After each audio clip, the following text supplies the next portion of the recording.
आज हम समझने वाले हैं जब किसी भी तरह की हम रिसर्च प्रपोजल रेडी करते हैं तो उसमें जो डेटा का कलेक्शन होता है वो किस तरीके से करते हैं। देखिए, अब तक जो डेटा का कलेक्शन किया जाता है उसके कलेक्शन के दो तरीके हैं।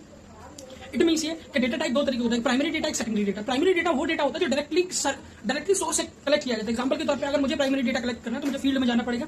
फील्ड में जाने के साथ साथ जिस तरीके का मुझे डेटा कलेक्ट करना है उन तरीके के लोगों से मिलेगा। फॉर एग्जांपल मुझे वो डेटा कलेक्ट करना है जिसमें मैं किसी तरह की रिसर्च या किसी तरह की फार्मर की इनकम पे रिसर्च करना चाहता हूं, तो मुझे डायरेक्टली फार्मर से इंटरेक्ट करना होगा और उनका इंटरव्यू लेना होगा, उससे मैं डेटा कलेक्ट करूंगा। इस प्रकार के डेटा को हम प्राइमरी डेटा कहते हैं। इसमें इंटरव्यू आता है, क्वेश्चन इसी में आता है। ये दो तरह के इसके एग्जांपल हैं। तो ये कंप्लीटली प्राइमरी डेटा का एग्जांपल है। और जब भी रिसर्च कोई ऐसी रिसर्च होती है जो अपने फील्ड में बिल्कुल नहीं होती है तो उसमें प्राइमरी डेटा सबसे ज्यादा यूज किया जाता है, क्योंकि इसका रिजल्ट हम बात करते हैं सेकेंडरी डेटा की। सेकेंडरी डेटा क्या होता है? जिस तरीके से हमने बात की थी प्राइमरी डेटा वो होता है जिसको डायरेक्टली सोर्स से कलेक्ट किया जाता है। सेकेंडरी डेटा की बात करें तो सेकेंडरी डेटा वो डेटा होता है जिसको पहली बार किसी ने कलेक्ट किया होता है और हम सिर्फ उसको किसी माध्यम से उसको ढूंढते हैं और उसके बाद अपनी रिसर्च में उसको यूज करते हैं।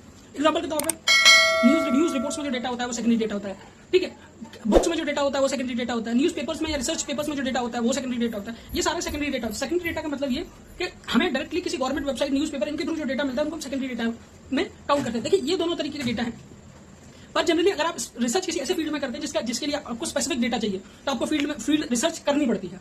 ठीक है, अगर आप रिसर्च से रिलेटेड इसी तरह के इंटरेस्टिंग फैक्ट को जानना चाहते हैं तो आप मेरे चैनल को लाइक एंड सब्सक्राइब कर सकते हैं।